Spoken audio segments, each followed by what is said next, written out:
We will begin our webinar shortly. We're going to let some more folks get into the room before we get started.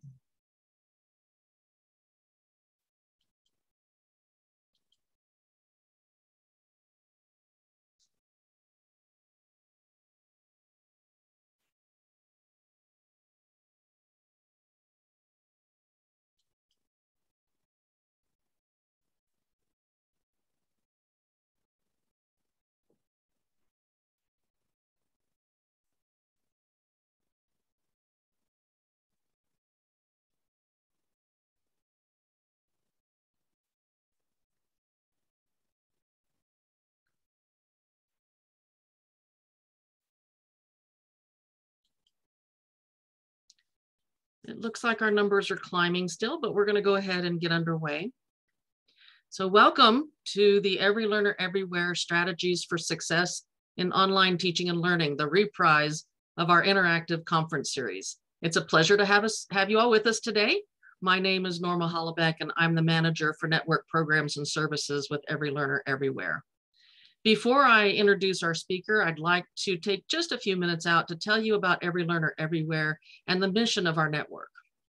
Every Learner Everywhere is a collaboration of 12 higher education organizations with expertise in evaluating, implementing, scaling, and measuring the efficacy of digital learning and its integration into pedagogical practice. Every Learner Everywhere is one of 3 solution networks sponsored by the Bill and Melinda Gates Foundation. Here at Every Learner, we work with colleges and universities to build capacity among faculty and instructional support staff to improve student outcomes with digital learning. Our mission is to help institutions use new technology to innovate teaching and learning with the ultimate goal of increasing student success, especially for first-generation college students, poverty-impacted students, and students of color. A few quick housekeeping notes. We are recording today's presentation, which we will share after the webinar. Throughout the presentation, we welcome your questions in the Q&A section. And if participants raise their hand during the presentation, we won't be able to unmute you. However, we will be monitoring the Q&A section as well as the chat. As a biology professor and a recovering associate dean, I'm excited to have with us today Flower Darby, discussing online teaching strategies to promote equity and inclusion. Flower Darby celebrates and promotes effective teaching in all class formats to include, welcome, and support all students, and to foster equitable learning outcomes for today's new majority students. In her former roles as Assistant Dean of Online and Innovative Pedagogies and Director of Student Teaching for Student Success, Flower led efforts that support teaching excellence for equity and inclusion. Flower is an internationally renowned keynote speaker and author, as well as an adjunct faculty at Northern Arizona University and Estrella Mountain Community College. She has taught in higher ed for over 25 years in a range of subjects, including English, technology, leadership, dance, and Pilates. A seasoned face-to-face and online educator, Flower applies learning science across the disciplines and helps others to do the same.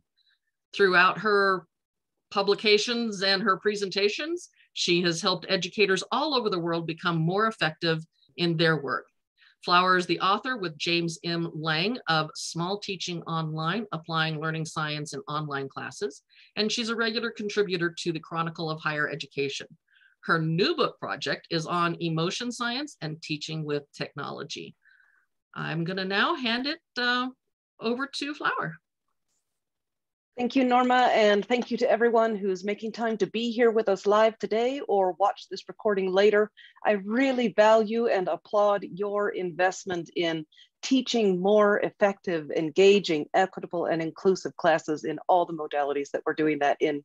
I have so much to share with you. I'm going to be honest, I probably have too much. I just couldn't cut anything. So I'm going to encourage you, if it's good for you, to go ahead and take a few notes, maybe jot down some ideas that you want to come back to later.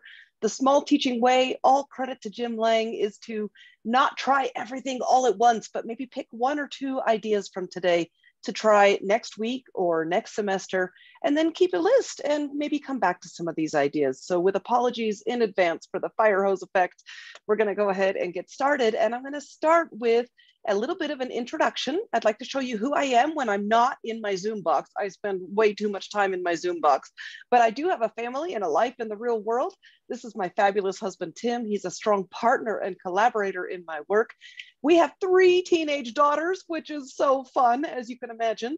When it's not a global pandemic, we love to travel internationally, especially there's a couple of pictures of us in London. And then in the bottom corner, you see a picture of what online learning looked like at my house last year. Now this year, my daughters are all back in physical schools, but last year they spent the entire year online. And that's a picture of 2 of my girls playing a game on the living room floor while they're also in Zoom class. And so watching their experience has given me a lot of new insights to share and a lot of perspectives watching the efforts of their heroic teachers. It's a changing world that we're in today. But one thing we're clear on is that we want to create learning environments that really do foster that sense of inclusion, that sense of belonging, and that promote equitable learning outcomes. Now, if you know my work, you may have seen me tell this story before, but I'm going to tell it again because it really illustrates a point. And that is to say that there was a situation that happened in my Pilates class a couple years ago now. I teach Pilates at my local gym. And one day I was hurrying into class and I thought, is anybody even going to come today? I ran around the corner into the studio, not the studio, into the hallway where my studio is. And I saw a woman standing outside the open door with her rolled up yoga mat. And I thought, oh, good, somebody came to class. But I picked up immediately on this sense of frustration, confusion. She was standing outside the open door and I thought, what's going on? Why doesn't she go in? But immediately I was able to answer my own question. It's because she didn't know if she was supposed to. The door was open, but because I wasn't there yet, the lights were off, there was no music playing, nobody else was there for class yet. And I could pick up on this tangible sense of, am I in the right place at the right time? Now, because I sensed that, I said to her, are you here for class? She said, yes. And I said, great, me too, come on in. We got the lights on, the music playing, we got more people who showed up, and it was a great class, but it really got me thinking about the experience that our students have when they click into our online learning environments, whether those are asynchronous in Canvas, Blackboard, D2L, or whether they're synchronous live like this. It's not the same as seeing somebody in the hallway and welcoming them with a big smile and saying, hey, you're in the right place. I'm glad you're here. And so that's really what I want to focus today, is helping students understand that they're in the right place and that we are going to do what we can to help them be successful, no matter what their prior educational experiences, background, first generation status, any of these kinds of things. And so I'm going to just pause really quickly and unpack as well why I started off with an introduction. And that is because fostering those connections person to person and foregrounding relationships is really, really crucial in these environments. So I start with that quick introduction of my family. I would encourage you as instructors to put something like that in your online class, whether it's a slide during Zoom, an all about me video in your asynchronous class. Even just a photo of yourself really can help your students see you as a real person. Now, I chose to have pictures of my family's faces. If that's not comfortable for you, don't do that. Go ahead and include pictures of your pets. Everybody loves those, or hobbies, favorite destinations. Help your students see a little bit more about who you are so that we close the distance online and we feel as if we're starting right off with a welcome and an I'm glad you're here, you're in the right place at the right time. So I have a question that I would like to ask you, and I'll invite you to engage with me here in the chat box periodically during the talk. And then we are going to save questions for later, but feel free to put those in the Q&A pod while you're here. And so that is, what do you already know about equitable online teaching? What comes to mind? What have you seen? What have you tried?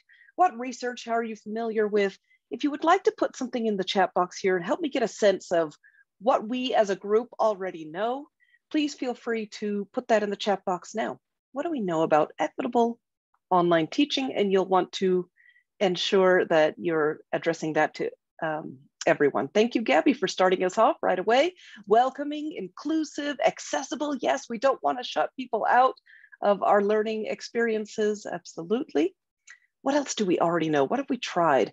There isn't one strategy that works for all. We have to know who our students are. I love that. Yes, including everyone in the process, incorporating UDL. We are going to touch on UDL today, and we do have one of the foremost experts, in my opinion. Tom Tobin is here in the room with us. So welcome, Tom, welcome everybody. Multiple means of representation, engaging, accessible, allow everyone to feel seen and heard, flexibility. Every student has a sense of belonging and that they matter. Absolutely, Jen, good to see you. Meeting your students, even if by Zoom, maybe it's not the same as in person, but it's pretty good. We can do a lot of things in these spaces.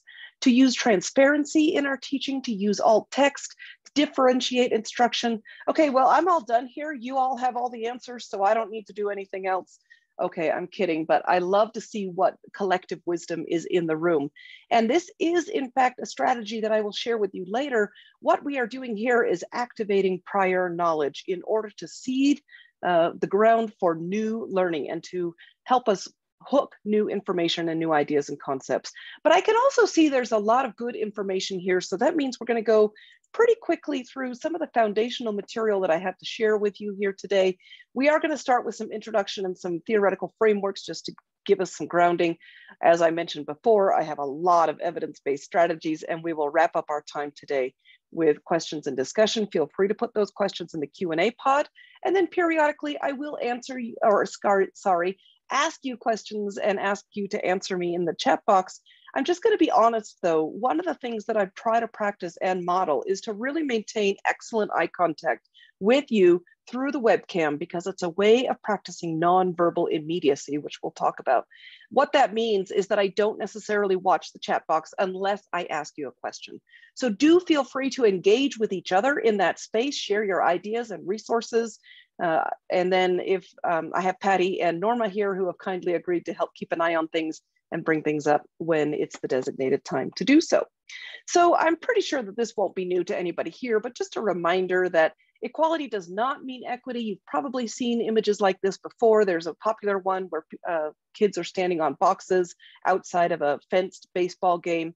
What we recognize is that people are coming to us with different prior experiences, different needs, different circumstances, different levels of preparation, different challenges that they are juggling, like family or working, maybe even more than one job.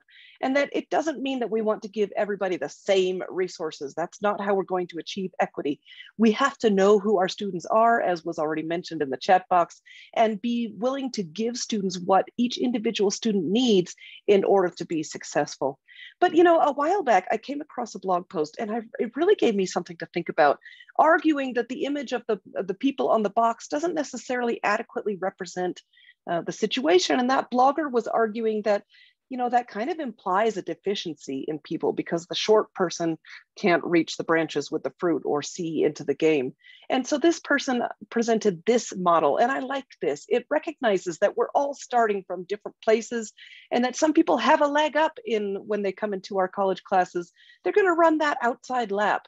People who maybe haven't come to us with as much preparation are going to have that little bit of a heads up or an advantage by starting on that inside lab. So recognizing that we're all coming from unique places and we want to give each student an opportunity to succeed. Really, we're talking about wanting to level the playing field so that no matter what a student background is, they can achieve success when they are willing to do the work, when we have provided options and ways forward. And again, this was already mentioned in the chat box. That's how I know we have some enthusiasts and experts here. When we talk about equity and inclusion, a primary principle is that we want to help all of our students feel welcome, feel seen, and feel heard. Now, this is true no matter what modality that we are teaching in, but I do feel that there are particular challenges and barriers in online spaces. And that, again, whether we're teaching live synchronous like this, or especially in our asynchronous classes, it can be really hard to see people for who they are. And so that's what a lot of the recommendations today are going to focus on, is fostering that all important community and helping our students know that they're part of the group. It's a fundamental human need. So some guiding frameworks to get us started. Again, I suspect many of you are familiar with these, so I'll keep this short. The modified community of inquiry framework developed out of research in the late 1990s when a team of researchers wanted to know what goes into a really good online class. They identified these three presences that you see depicted in the center of this graphic. And these are, to me, like ingredients. What do we need in good online classes? Well, cognitive presence really makes sense to me. It's the thought work that goes into our plan for the class, and it goes into what students are doing to understand new information, process it, remember it, apply it, use it, relate it to other things they know, solve problems with it. But the other two presences, I would argue, we're still trying to figure out in online environments. Many of us, even if we've been teaching and learning for a long time in online spaces, I would argue that we are more familiar with what happens in a physical classroom. And so teaching presence and social presence, how do we greet the students in the hallway and say, hey, I'm glad you're here? How do we come into the asynchronous environment and make sure the lights are on and the music is playing and students know that they're in the right place at the right time? That's where we'll kind of focus a little bit today. And then in 2012, another couple of researchers came along and said, well, that's all very well and good, but there's something missing. We need to focus on the emotional presence. And this is really what I am working on in the current book project, is how do we tap into students' emotions? They are so powerful. They are an integral part of the Universal Design for Learning framework. How do we harness the power of emotions to help students learn? Well, I have some ideas to share with you today. We're also, of course, going to be looking at UDL, as I mentioned. Many of you already are familiar with this. It's the idea of building in supports and options and flexibility from the very design of the class. They're not add-ons. We're not making an accommodation for a student who needs a particular thing, although that is sometimes still necessary. But UDL helps us to think about what can we bake in right from the very beginning. We think about a ramp that goes up next to a set of stairs in the physical environment. That ramp was put there in order to help people with a wheelchair get to where they need to go, but it also benefits all kinds of other people who, are maybe using things a stroller, for example, or they have a suitcase on wheels.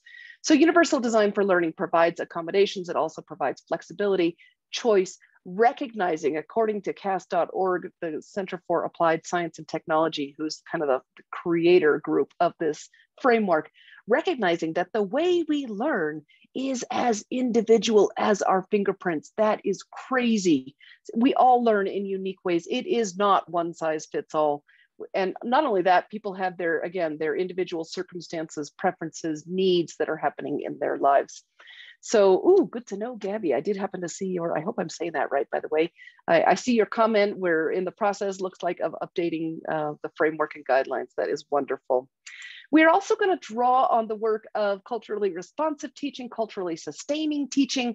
I really like the work of Zaretta Hammond, also Courtney Plotz. I don't have her picture in this slide deck, but just recognition that our cultural values shape who we are and how we process information and how we are in the world. And we don't check our cultural values at the door. Even our students who have grown up in the States may have had different cultural contexts within their home and within their local communities. And so we want to recognize that these are strengths, these are assets, and in order to help all of our students feel included and welcome in our spaces, we want to consider cultural influences, values, and ways of helping people be included in those ways. Now, very quickly, I'm just going to show you a quick sort of lineup of who has really informed my work. And I'll tell you after I do this why I have done this. First of all, I've learned so much from Michelle Miller about how learning science works, and especially how we can do things even more effectively when we're teaching with technology. She's got a new book coming out on the importance of remembering and forgetting and why it's important to work on memory, even in the age of Google. Can't wait to see that new work. I've learned so much from Brian Dewsbury, who's talking to us about not lowering our standards or reducing rigor, because that does not produce equitable outcomes. But what we do is we provide high structure in order to support the students who are wanting and willing to do the work, and we can help them be successful by providing that structure. I also love the work of Sandra McGuire. Her book is Teach Students How to Learn. How do we help students recognize that college demands a different level of responsibility, of agency, different study habits and study skills? And I have some of her ideas to share with you as well. Josh Eiler, the science and stories behind effective college teaching in How Humans Learn. He's made me really think carefully about how social we are as people. And again, that fundamental human need to belong, to be part of the group. How are we helping our online students feel like they are part of the community and part of the group? And then finally, I'll be drawing on the work of Sarah Rose Kavanaugh as well, who first introduced me to the power of emotion in terms of how powerful these are. They grab our attention, they motivate us, they help us to remember things long-term, and they help us to keep our focus short-term. So thinking about emotion science and how we're going to draw all of these things together. Now, once again, I will explain why I have this quick introduction to some of the authors and scientists and scholars that I really appreciate.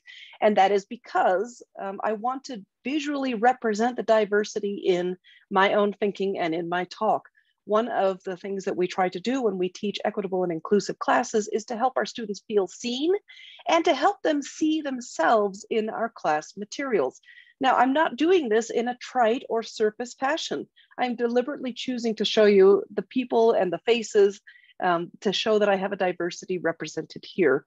And I would encourage us to think critically about our class materials, our activities, our assignments, and look to see if students can see themselves, differently abled people, LGBTQIA, these kinds of representations among our materials. And so with that, we are going to jump right in to some of the really practical ideas that I have to share with you.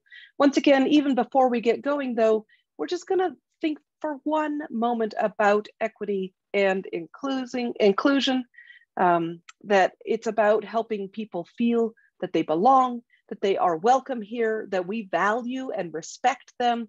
It's about helping our students feel that they are seen. Online students still tell me all the time that they feel invisible, that they don't feel that they see their instructor, or sorry, that their instructors see them. And online students tell me all the time that they don't think their online teachers are real people. They really do tell me that. So we want to make that effort to be that real person, to be outside of our Zoom box or outside of our Canvas shell as it might be, and help students feel that they are in the right place and that everybody has that equal chance of being successful in our classes. So it won't surprise you to know that I want to start with fostering that sense of belonging, because if we don't feel that we're part of the group, we're not going to be very motivated and engaged. So several recommendations related to helping students know that they are a part of this community and that they matter. That came up in the chat box earlier as well. Feeling as if I matter to you is very, very important when I'm your online student. So we're going to think about how we foreground relationships. Now, again, this is why I started with that introduction of my family to you, so that we have a point of connection. Maybe you have a strong partner who's a collaborator in your work. Maybe you have teenagers and you're going, ay, teenagers, what a crazy time we're living in. Maybe you like to travel internationally. Maybe you have kids who were doing online learning last year and it was a struggle to keep them focused and engaged. These are points of connection, and the more that we're willing to reveal about ourselves, understanding that there may be comfort zones, that we have personal professional boundaries, that we may have identities that we don't necessarily want to foreground. But I would argue that the more that we're willing to show our students that we are real people, the more they're going to connect with us. And connectedness predicts academic achievement and persistence. It promotes that sense of belonging. So some of the ways that I like to foreground relationships, I'm going to share a couple of ideas here with you now. This one is a brand new one that I just came across from Faculty Focus, Magna Publications. If you're not familiar with them, they're doing wonderful work. And this idea is from Tom Seleska at the University of Concordia, Wisconsin. I think I got that right. And he recommended, in his example, it was actually 3 photos, but I'm always about simplifying. So I took this activity and I pared it down to share 1 photo. And I tried this myself in the class that I teach at Estrella Mountain Community College. Now, I happen to do that one as an individual opportunity to connect with each individual student, but you could also do this as a discussion forum. And let me explain the way this works. In week 1 of my 8-week online class, I asked students as an introductory assignment, an individual submission, to look through their camera roll based on this idea from Tom Seleska. Look through their photo library on their smartphone and pick a photo. In his case, he had 3. that are, that is meaningful, that tells me something about who you are as a person. And paste that photo into a Word document or a Google Doc, whatever it might be, add a few lines about why that is significant, and turn that in as a getting to know you kind of foundational piece. Now, because we know that students like to have an example of or some idea of what we're expecting them to do, I chose this photo and I told them that this is a picture of my family, and I was taking the picture, of course. We were at Disneyland pre-pandemic. We were on the Jungle Cruise, which is my favorite ride on the planet. I know it's corny. That's how I am. And so I told them this is something that our family also likes to do, is to go to Disneyland. Now, that's a pretty surface example, but I was blown away by what my students chose to share with me. Again, this was an individual submission. This might not have been the same in a discussion forum, but maybe it might have. And I found that it created those meaningful and much deeper points of connection than I expected, and very culturally sustaining and celebrating as well. This is at Estrella Mountain Community College. We're a Hispanic serving institution. The majority of my students are students of color. And in many Latinx cultures and African-American cultures, many of our indigenous cultures, community and family is very important. And that's what my students chose to share with me. Pictures of their family, comments like, my family is everything. We get together for a big meal every Sunday. They are getting me through this degree. I couldn't do it without them. And one student even chose to show a picture. She sent in a picture of her grandmother on her COVID deathbed, and the entire family gathered around the bed. And I was like, whoa, wow, did you open up to me? Now, it took me a few seconds. I just wrote a quick response to each student. It was sort of a, check it off kind of an assignment worth a few points. And I was able to write just a little bit about how important it was to recognize what students were choosing to share with me. I saw pictures of pandemic pets. I saw pictures of high school graduation. I saw pictures of my students in their youth clubs where they're supporting local youth. It was just astonishing what I learned from my students. You could also do this as an introductory discussion forum, for example. The point is not to go out and take a new picture, but find something that's in your photo library. And I was having this conversation with Tim, my husband, who you see there. He's an introvert, and he was teaching also in that October session this past fall. And he admitted to me one day, he's like, I haven't done my welcome video yet. And he was really guilty because he knows this is what I do and what I recommend. And so he said, I just don't like to be right here in my students' faces all the time. As I mentioned, he's an introvert. That doesn't suit his style. I shared with him this idea as an alternative. And he said, I love that. I would choose a picture of my hobby, of a figure that I created and painted. And that would tell my students more about who I am and what my interests are without it necessarily having to be my face all the time. So I love the inclusivity and the way that we can kind of peel back. Or people could, I saw a couple of pictures of my students hiking. It can be whatever they choose to share, whatever level they want to do. So really see some power here in this. And to answer the question that I see here in the chat, I think from Barbara, I did an individual assignment submission. So students only shared it with me. That was a choice that I made in the context of that particular class. But I do think this could be really powerful in the discussion forum. Again, that's a more public space. Students would want to choose their picture, recognizing that the entire class would see that. Now, along that line, I want to share another recommendation. This is absolutely something that I recommend for in checking in with students in more of a group setting. And you can do this here, again, in a live synchronous setting or in an online asynchronous discussion forum. This also could be an individual assignment submission. But I want to share with you here and invite you, in fact, to engage with me in this activity. So it's Thursday, we're coming up to the weekend. I would love for you to pick a picture that best shows how you're feeling about your weekend. How are you feeling about the upcoming weekend? Feel free in the chat box to put a cat, absolutely. And again, remember that you want to show that to everyone. And then maybe a word or two about why you would choose that image. Which picture best shows the way that you're feeling about your weekend? The balloons, happy birthday, Tracy, awesome. I won't sing, I'll spare you that, but good for you. I hope you have a wonderful birthday celebration. Tom is on team happy puppy. The weekend is completely open. Wow, that's a wonderful feeling. Lisa says the cat because you're hiding from the snowstorm. Christy says, okay, we're resting. the mountain because you're hoping for snow this weekend, the window because you're feeling kind of overwhelmed and the light is small and maybe distant.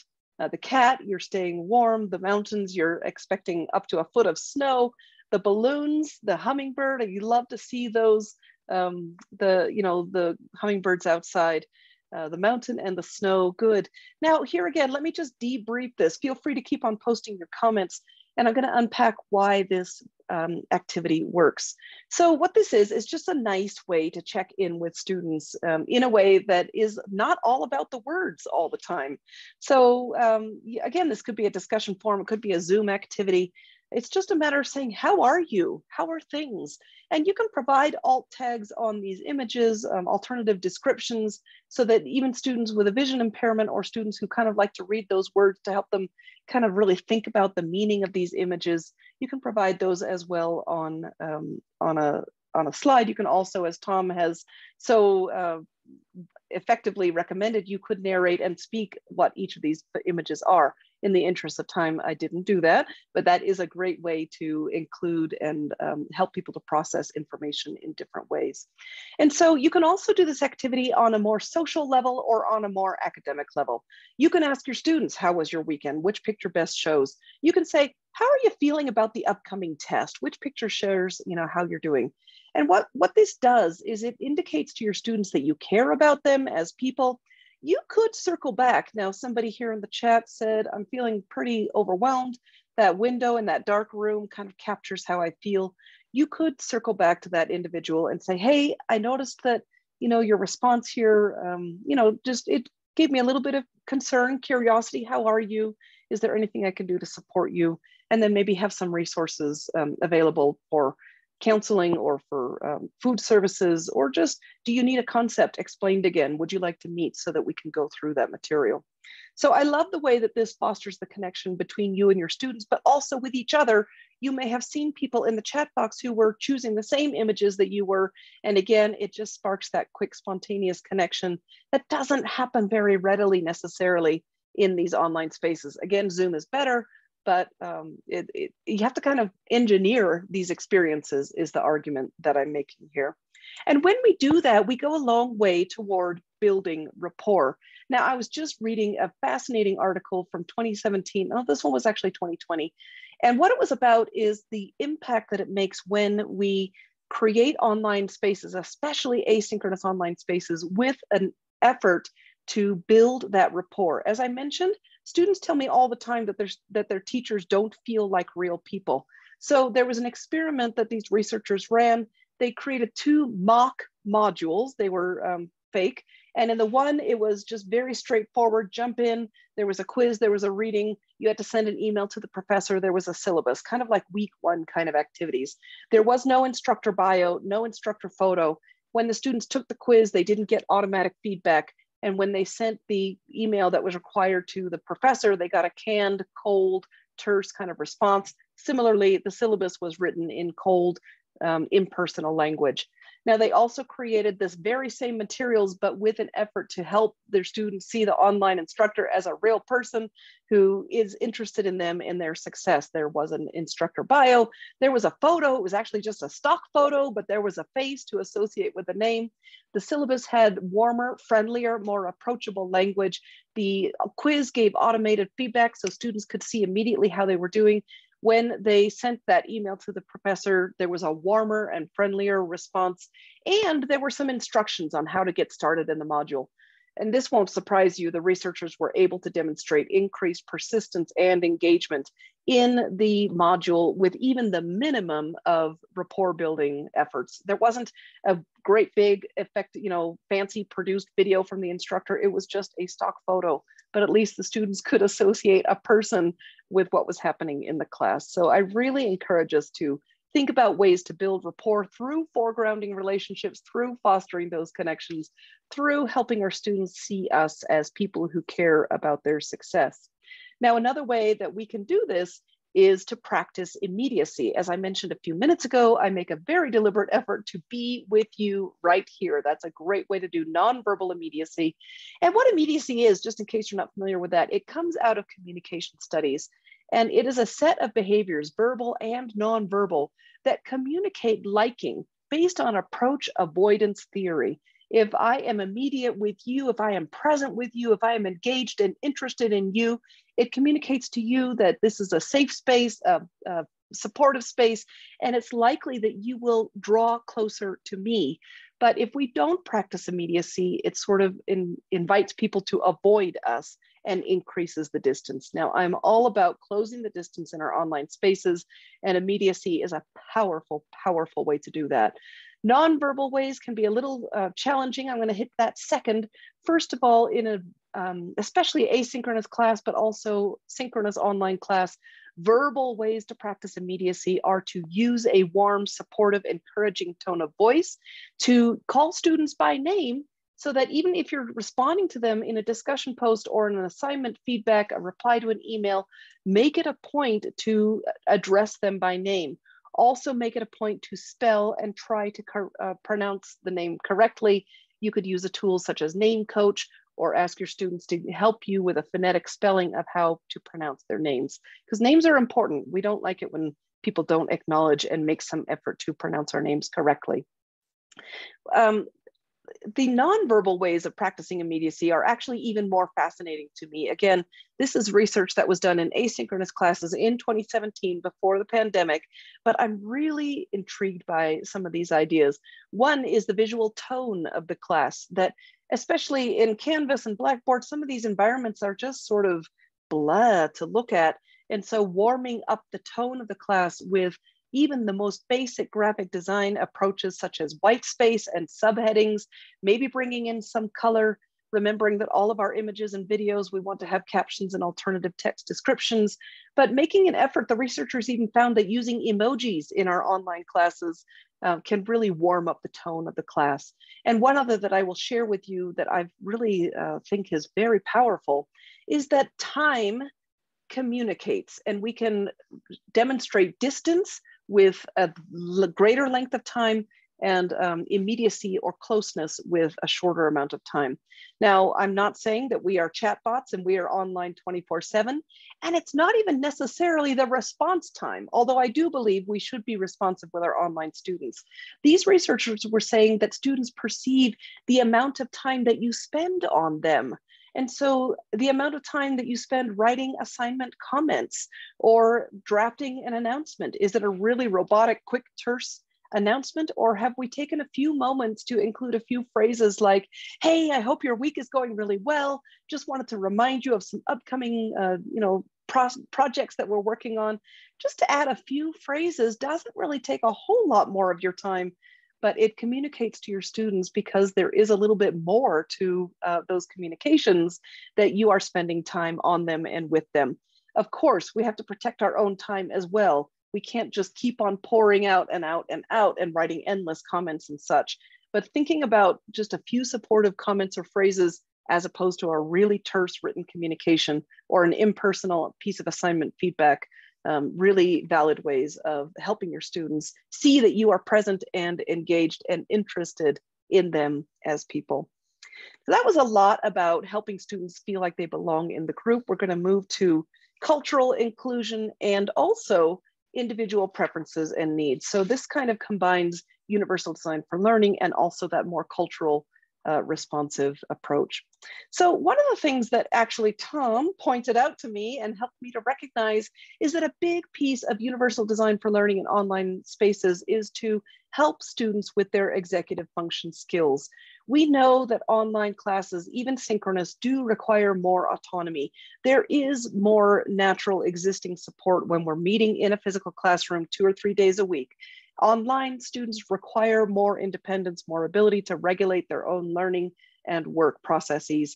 So when we provide markers to our students, it helps them to stay on track. Now, there have been a few markers already here today, that agenda slide at the beginning, some of my verbal signposting about what's happening next. These kinds of things can really help your students. Progress bars in your online courses, or indications that this reading should take you about 15 minutes, anything like that that you can provide. Progress feedback, all of these things can help them understand, help our students know that they are making progress and get a sense of where they are in the class, in the module, in the week. We also want to think about including stories and games. Now, this is actually really powerful for everybody, and especially for some students from varying cultural backgrounds. Now, as you saw at the beginning, I told that story about Pilates. If you've seen my work before, you've heard that before, but I use that story intentionally to help us frame the importance of helping students to feel that they are welcome. And I would encourage you to do the same thing. Relevant stories, illustrations, examples from your own experience, case studies, scenarios, even a 2-sentence narrative to kind of set a scene, that really grabs our attention. We are wired for stories, and that really helps students stay engaged and understand concepts. Similarly, games, these can be either learning games like trivia games, Jeopardy, Kahoot, these kinds of things. They can also be just fun getting to know you games because we want to foreground relationships to foster that sense of belonging. So I'm a big fan of thinking a little bit outside our academic box and thinking about how we can communicate effectively with students in online environments. Now, certainly one of the things that we think about is to be responsive to students, see what they need, amplify their voice. These are all ways of being more equitable and inclusive. So thinking about asking students how things are going. How was your experience in this class? One of my favorites, because it's so simple, is stop, start, continue. You can ask your students periodically, or maybe even just at midterm, what is one thing you want us to stop doing? One thing you want us to start doing, one thing that we should continue doing. Now, you could give your students some guidance and say, okay, we're not going to stop doing, we're not going to stop preparing for the final exam. That is a part of the class that we are going to keep. But you might be really surprised what students tell you that they are not finding helpful for their learning, or maybe they're seeing another instructor do something in a class and they're asking you to start practicing that method in your class. I would also recommend another approach from May's Imad. I did not have her picture on the slide here, but she's doing fabulous work with trauma-informed teaching. And she asks her students a very powerful question periodically throughout the semester, and this is what it is. What am I doing in this class that is making you feel excluded? That's an anonymous question. She sends it out using a simple survey in the learning management system or Google form, one of these things. And she said the answers have been transformative. Really, really powerful. What am I doing that is making you feel excluded, or other people in the class making them feel excluded? Or what are other people doing that's excluding you? So really important to know our students, again, to see what we might want to do in order to adjust our approaches. When we think about the individual people that we have in our class, we know that we want to offer choice and variety where possible. It doesn't mean that we offer choice everywhere. But as one example, years ago, I started offering my online discussion students the opportunity to write their post or to post that quick video response instead. And Canvas makes that easy. There are other platforms. I'm sure many of you do this as well. My good friend Tom recommends that we start with the pinch points. Where is a point that students are not really being successful when you've taught this class before? That would be one place to think about, one choice that you could offer, a different way to engage with materials, a different way to get the information.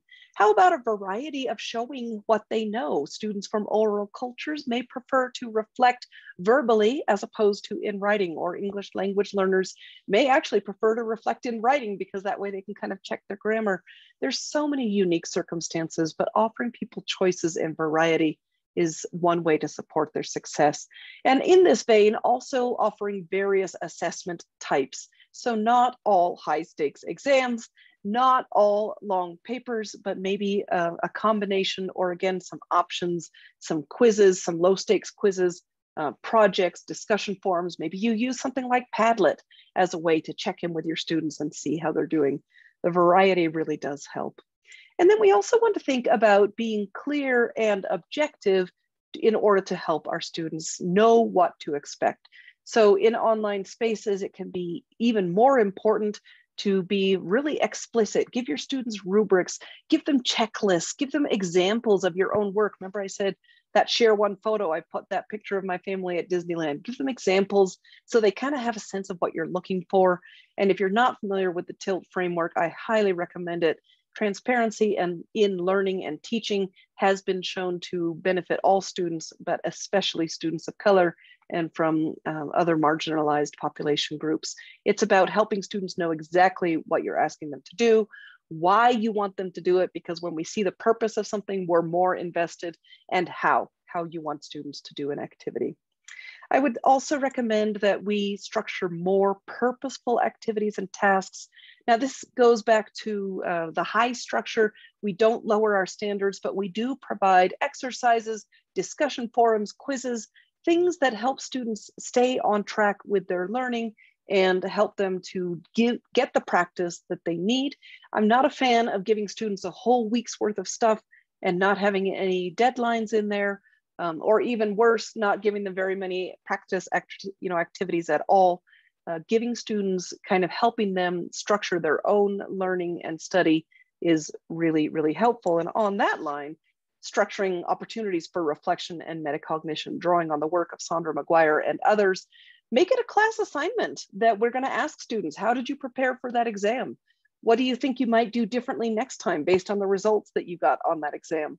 Or ask for reflections on group work. How is the group doing? Ask them to really think about the study methods that they are using week to week and whether those are really supporting their well-being and success.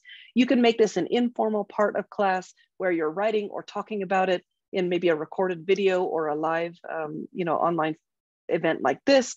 Or you can structure assignments and activities that will kind of hold students accountable to engage in these activities that we know are really important. We also know that one of the most equitable and inclusive things that we can do is to help students see the relevance of what they are learning and what they are doing, the usefulness. So there's a good body of literature that shows that when students recognize that what they're learning will help them in their future goals or relates to their everyday lived experience, that they will be more engaged. So I would encourage you to be explicit in how you message that kind of relevance and to think creatively about the kinds of activities that you're going to ask students to do. I have a biology friend. He has his students go to the local Target or grocery store, take a sample from the shopping cart handle and analyze it for microbes. I mean, gross, but also relatable. That's the cart that I use every week. And so when we think about learning activities and interactions that draw in our everyday experiences that relate to our personal, academic, and career goals, that's going to help students, again, continue to stay more engaged. I have a couple more ideas to share with you, and these last ones are on learning science and, again, a little bit more from the high structure theme. I'm going to share these last few ideas, and then we'll have a few minutes for your questions as well. This one I already mentioned. Getting students to think about what they already know can really help prime the pump for new learning. So at the beginning, when I asked you what promotes equitable learning, and you had all these great ideas, that was one way that you could do this. You can also do this in terms of a discussion forum, conversational question. Have you ever had a boss that kind of did this and it made you feel like that? Or it could be an ungraded survey. Try to answer these 5 questions and see. I don't know why my phone is going off. I'm so sorry. Normally I have that on airplane mode, but there we go. Let me turn off the ringer at least. I don't know if you could hear that. It was distracting to me. So activating prior knowledge, it could be a survey. Answer these 5 questions. I just want to see what you remember about this concept from the last time that you experienced this in a previous class or in high school, for example. Key thing here is that you don't want to penalize students for not knowing information. So ungraded or purely conversational, that kind of an approach can be really helpful. We want to provide the framework. Now, for me, this is about giving students a partial structure to hang the new information on. And a great way to do this is a guided notes document or a skeletal outline that you provide for a module, or maybe it's reading questions for a textbook chapter, or maybe it's a video guide. Maybe it's a partial diagram that students annotate while they're doing the reading or watching the video or live with you in class. Anything that is a partial structure that students can annotate either for their own good, or you can make that an assignment and have them turn that in. That will help novice learners process information, see connections, and therefore better remember that information when they need it. We talked a few minutes ago about intentionally spacing the practice so you have multiple deadlines throughout a week. I really love consistent deadlines so students know how to organize and plan their time. Maybe there's always something due on Wednesday and always something on Saturday. You could have more deadlines than that depending on your context and what you teach. But you also want to make sure that you're giving feedback so that students are taking that quiz perhaps with the automated feedback, that students might be able to do exercise sets or problem sets online where, again, they can see if they're on track. Really, really important to help that equitable progress. And finally, we want to talk about connecting the dots. I believe that when we teach in person, we do a lot of narrative around what we're teaching, but sometimes, or often, in fact, I would say this gets lost in especially asynchronous environments.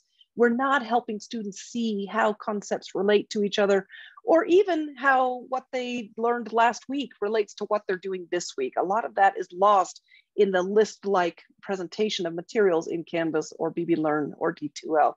So when we think about what you as a novice, or sorry, you as an expert knows and what novices know, what we have here is an example that maybe somebody who's just learning about wireless radio frequency networks, maybe this is all that they know. But if you're teaching this class, maybe this is what you know. Your neural network is dense with connections. You see how everything relates to each other. And students, when they're first learning that information, they just don't have that density. They don't see all the connections. So when we connect the dots by saying, remember what we learned in module 1, now we're going to use that and apply it here in module 3. Or even maybe it's a module overview where you say, in this module, these are the main themes that we're going to be addressing. Here's an overview and introduction to some of the concepts. That can help provide a conceptual framework for students to use as well. And again, I would argue that those kinds of connective pieces are oftentimes lost online. Now, I know I've shared a lot with you today. I'm going to finish with one question for you, and then we have a few minutes left for your questions and comments. Yes, Gabby, I love the comment that you just put. What is Claire, nice to see you from Australia. Thank you so much for being here. What are some ideas that you think might work for you, or even just one? Feel free to put that in the chat box right now.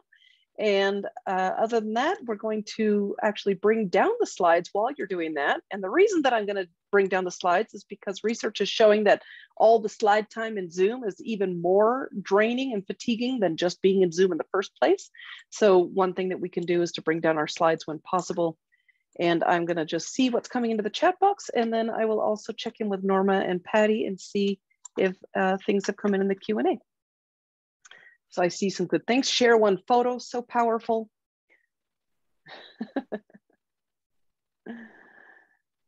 Using photos to get at how students feel. The words might be scarier. Yeah, it's another way to connect with students. Flipgrid and Padlet, those are both so powerful. I've used Flipgrid recently myself. That was new to me. The share the photo. Yeah, predictable, consistent deadlines. Connecting the dots, absolutely, so much potential. And I will stop talking. Norma, what has come in? You have an interesting question that has come in from Tom Tobin. It says, hi, Flower. How would you respond to colleagues who say that making time for games, check-ins, and such is taking precious time away from class content coverage? And I have had that question posed to me as well. So I ask that too. I agree with you. Yeah. What would you say? Yeah, Tom, thank you for raising that interesting question. We do hear that, and it is a valid concern. I don't want to pretend like it's not something that we should be concerned about. The analogy that I like to use is something that a workshop participant shared with me right at the beginning of the pandemic. And he was talking about his experience in medical school and how the recommendation for doctors in residency is that they should take a few moments to try to establish a personal connection with patients. Now, we know doctors are pressed for time. We've all had the experience as patients where we just don't really feel like we're getting the time and attention we need. But this faculty member was sharing that there is evidence to show that those few minutes of asking how you are on that more personal level results in a better connection in terms of diagnosis and understanding the problem and these kinds of things. So I like that analogy. And I absolutely believe that the more that we connect with students and help them to connect with us and each other as a community, actually the more engaged and motivated they will be. So within reason. I'm a big fan of inviting us all to do what we can. And if we are really pressed for time, certainly maybe you're not going to do all of the things, but maybe begin with a little bit of an opportunity to foster that connection, because as I mentioned earlier in passing, connectedness predicts academic persistence and achievement. And so taking that quick little moment of time here and there, creating space in the syllabus or the module to engage in these activities, I am convinced, and there is research to back me up on this, that it will foster increased engagement, persistence, and learning as well. Great question. Thank you. We also earlier had a question regarding your mock setup, the online course that was very flat versus the one that was more rapport building. Right. Do you by chance off the top of your head know the citation for that? I knew that was going to come up, and I will be really honest, I don't have that at the tip of my tongue. I almost thought about not including it. I think the researcher's name starts with a G and a Z. I'm happy Glazer? to provide. Is it Rebecca Glazer from University of Arkansas? No, okay. Great person doing great work. But if this is not a great answer, but I'd be happy to send that citation after this concludes. It's a fascinating study because it's such a simple, they literally wanted to see what is the bare minimum that we can do to help students persist. And so it's really simple, easy stuff for week 1 only. But I will send the citation when we're done here. Thanks. I do that too. It's like, I know it, but I can't. Yeah. Yeah. Our neural networks are compacted, as you said, it's just full of so much stuff. So yes. Yeah. I get it. We've had a wonderful bunch of questions and feedback, and you've just really stimulated everybody's brains today. Right. We are running a little lower on time, but if there's like one more really standout question that somebody has that we can target. I know there was questions on the connecting the dots and some examples for that one. And I think you gave some, and the building rapport, you gave some good examples on that one. So I can just speak to another example from the connecting the dots thing. I was speaking with a student who was taking statistics in graduate school, and this was new for this student. We know that many students are intimidated by statistics if it's new for them. And what this student was telling me was that the instructor was really good at kind of setting the framework and describing conceptually how these things work, and just really providing a good overview and introduction and context. Now, you could do this by way of a short mini recorded video, or by way of reading, a short little text blurb that people read, but just, it's hard to dive into concepts that are unfamiliar and foreign without some kind of an introduction. So again, whether that's a story, whether that's an example, whether that's a, hey, look what happened in the news, anything to set kind of a context for students, that's another way to connect the dots and help people see how what they're learning relates to other kind of big conceptual ideas. So just another example. This was all really wonderful. It was exciting. We do have one more question I'm going to toss your way. Yes, absolutely. How can I set up a communication time when all of my students are in different time zones? Great question. And I was being a little bit on the simplistic side here today, although you know what I have to say? I just have to say really quickly, if you're still here, Scott Ham, I was kind of referring to some of your research. I didn't name you, but I've known Scott through a different workshop, and he did some great research, is doing some great research on how relevance is a real predictor of equity in terms of online classes. Okay, how to connect with students in real time. So across different time zones, I certainly don't think, honestly, I've taught asynchronous for 15 years, and it's rare for me to connect in real time with my students because my students choose that program because they need the asynchronous element to make that class fit in. However, so I don't think you necessarily need it. I do think we want to be responsive in a timely fashion and not leave students hanging when they have submitted a question on a discussion forum or an email, for example. But if you are doing real-time interactions with your students, which certainly strengthens community and connection, maybe something like a doodle poll where you can invite your students to choose a time, and then you can lay out some times that you're available if you're not familiar with Doodle. It's a really great, easy to use tool. I'm a big fan of a tool, one that I use myself is called Calendly, K-A-L-E-N-D-L-Y. And it's free. There's probably a paid version, but I use the free one. And you can set up times students can make a quick appointment with you. So that automatically translates the time zones. And another way that you can do it, of course, is to pre-schedule some optional synchronous meeting times, especially if it's asynchronous class. I don't recommend that we make any synchronous meetings required, but you can announce that in the first week of class, even before class starts. Hey, we're going to have some meet and greets, and here's where they are. And then maybe you want to be intentional to schedule them at a range of days and times, maybe even on a weekend or an evening, so that students have options and maybe they can come to one of those. And certainly if you're doing synchronous for like review sessions or something, it's always a great idea to record that and then to post it so that students who couldn't make that time can still benefit from the questions that other students may have asked. So this was all so wonderful. It was enthusiastic, energetic, phenomenal. We do ask that our audience take a few minutes out to complete our survey for today's presentation using the link that Patty's posted in the chat. If you've got something else going on immediately after, don't worry.